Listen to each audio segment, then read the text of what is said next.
हम्म।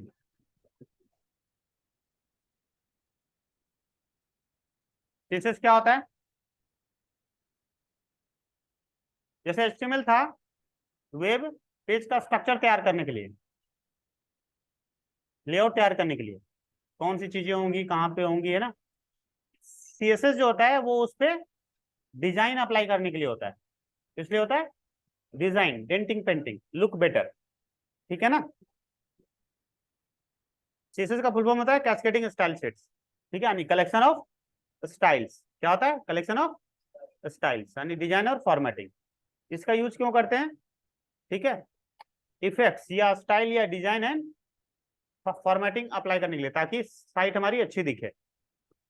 ठीक है, और प्रॉपर दिखे, है ना, और अट्रैक्टिव दिखे। ठीक।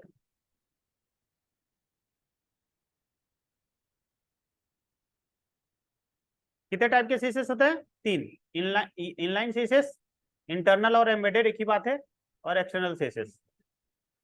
इनलाइन जो होता है उसे बोलते हैं जब विद इन लाइन, जैसे पैराग्राफ का स्टाइल दिया, जिस लाइन में दिया सिर्फ उसी लाइन के लिए होगा। ठीक है, तो जब स्टाइल सिंगल लाइन में दें और सिर्फ उसी के लिए काम कर रहा हो तो उसको कहते हैं इनलाइन। इंटरनल, एक पेज में कहीं भी यूज कर सकते हो, और एक्सटर्नल मल्टीपल फाइल्स में एक्सेस कर सकते हो। ठीक है, सबसे पहले इनलाइन देके देखते हैं। इनलाइन कैसे देंगे? तो देखो, इनलाइन देने के लिए क्या करते हैं, सबसे पहले लिखते हैं टैग नेम, है ना। क्या लिखेंगे? Tag name. जैसे हमें पैराग्राफ पे अप्लाई करना है तो पैराग्राफ, उसके बाद स्टाइल एट्रीब्यूट यूज करेंगे, फिर इक्वल्स टू, फिर उसके बाद कलर, ये हो गया प्रॉपर्टी, क्या हो गया, है ना, एट्रीब्यूट या प्रॉपर्टी। उसके बाद वैल्यू। ऐसे मल्टीपल स्टाइल्स दिखा सकते हैं। देखो, जैसे लिखा पी, है ना, style red, background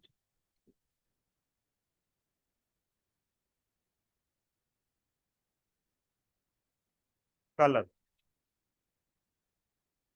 font size. ठीक है ना, ऐसे दे सकते हैं। बॉर्डर,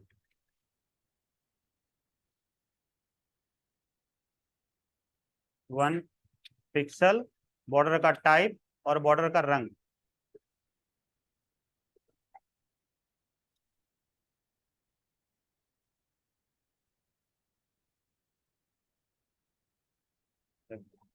आ गया। अब यहाँ कुछ लिखना भी तो है।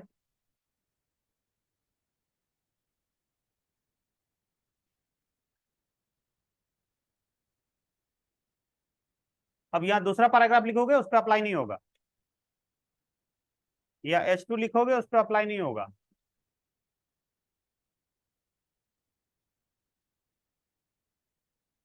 नहीं हुआ ना। तो जब कोई स्टाइल विद इन पेज दिखे, विद इन लाइन दिखे, किसको बोलते हैं? इनलाइन। ठीक है, चलो इतना करो पहले। तो ऐसे जब भी इनलाइन सीएसएस देना हो, है ना, किसी स्पेसिफिक पे, यहीं पे स्टाइल एट्रीब्यूट यूज करके, और उसमें फिर स्टाइल के एट्रीब्यूट्स अंदर ले लेंगे। ओके। अब सपोज ये वाला स्टाइल, है ना, एक से अधिक टैग पे, एलिमेंट पे कॉल हो जाए दोबारा बिना ये स्टाइल दिए, तो उसके लिए क्या करना पड़ेगा? एक पेज के अंदर, है ना, क्या करना पड़ेगा? अलग से स्टाइल डिक्लेयर करना पड़ेगा, हेड के अंदर, स्टाइल टैग के अंदर, हेड में स्टाइल टैग। ठीक है, देखो, इंटरनल या एम्बेडेड में क्या होगा? मल्टीपल पे अप्लाई कर सकते हैं, लेकिन एक पेज में। देखो कैसे करेंगे।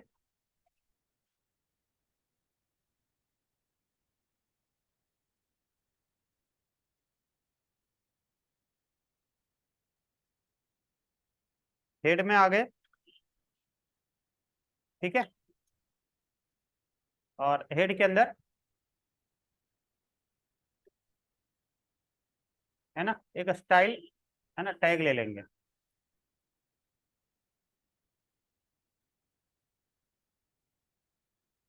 ठीक है।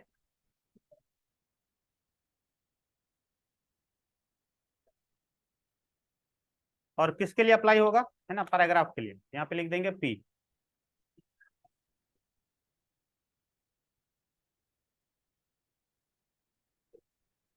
ठीक है, ये स्टाइल जो है किसके लिए हो गया, पैराग्राफ। अब जितनी बार यहाँ पी लिखोगे ना, हर एक के लिए अप्लाई हो जाएगा, देखो अपने आप बॉडी में अप्लाई हो गया। इस पैराग्राफ के लिए हो गया, इसके लिए भी हो गया। आई बात कहानी समझ में। दोबारा पी लिखोगे, जैसे यहाँ पे H5 लिख दिया, इसके लिए नहीं होगा। H6 लिख दिया, इसके लिए नहीं होगा, है ना, पैराग्राफ के लिए लिखोगे हो जाएगा। ठीक है, हो गया।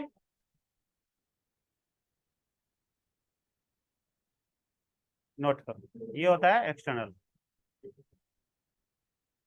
है ना। एक्सटर्नल नहीं, अभी जो किया वो इंटरनल या एम्बेडेड केसेस है। ये with in page multiple tag पे कॉल कर सकते हैं, यूज कर सकते हैं, अप्लाई कर सकते हैं।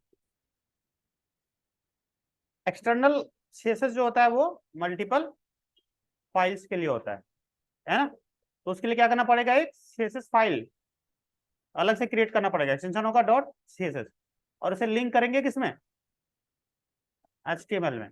ठीक है, देखो ऐसे ये वाली सीएसएस उठाओ, यहाँ से कट करो, ठीक है, और एक नई फाइल बनाओ, यहाँ पे रख दो, और इसको कर दो सेव।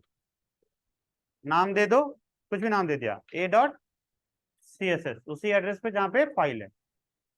हो गया सेव, ठीक है।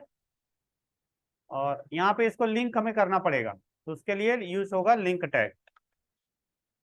लिंक एचआरईएफ दे दो a.css, ठीक है। हाँ, अब यहाँ पे जैसे p की जगह पे H5 कर देते हैं, क्या कर दें, H5, तब H5 पे कॉल होगा सिर्फ, देखो कॉल हुआ, समझ आ गया।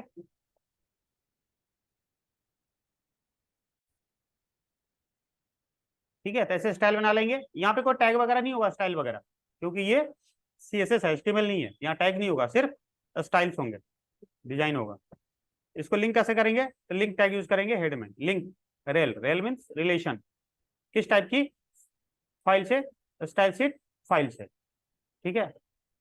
उसका फाइल कहाँ पे है, HREF हाइपरटेक्स्ट रेफरेंस, यानी एड्रेस, URL पास कर देंगे a.css, इस वाली फाइल का एड्रेस किसी फोल्डर में रहेगा, तो फोल्डर का नाम स्लैश फाइल का नाम, क्लियर है, कैसे लिंक हो जाएगा, करो। अब देखो एक और हमने फाइल ली b.css, ठीक है, उसी एड्रेस पे यहाँ पे डिजाइनिंग कर दी, है ना, पैराग्राफ का।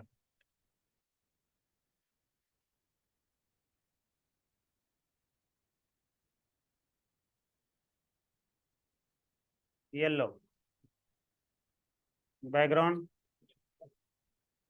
ब्लू। अब इसका भी लिंक कैसे करेंगे, एक तरीका है कि यहाँ पे ला करके एक और लिंक लगाओ, एक तरीका है कि यहाँ पे आकर के दोबारा लिंक लगाओ, और यहाँ पे क्या लिख देंगे, b.css,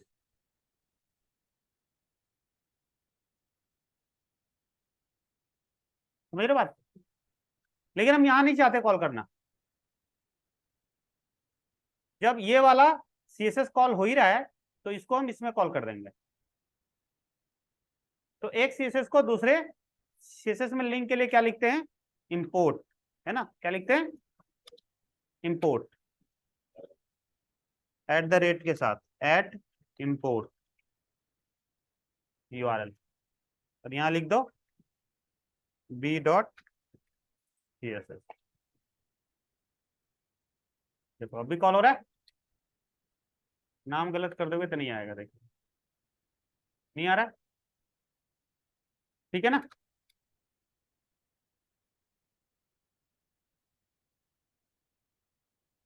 आ गई बात समझ में। कैसे एक से दूसरे सीएसएस का कैसे लिंक करेंगे, तो इंपोर्ट करना पड़ता है। कहानी समझ में आ गई, लिख लो।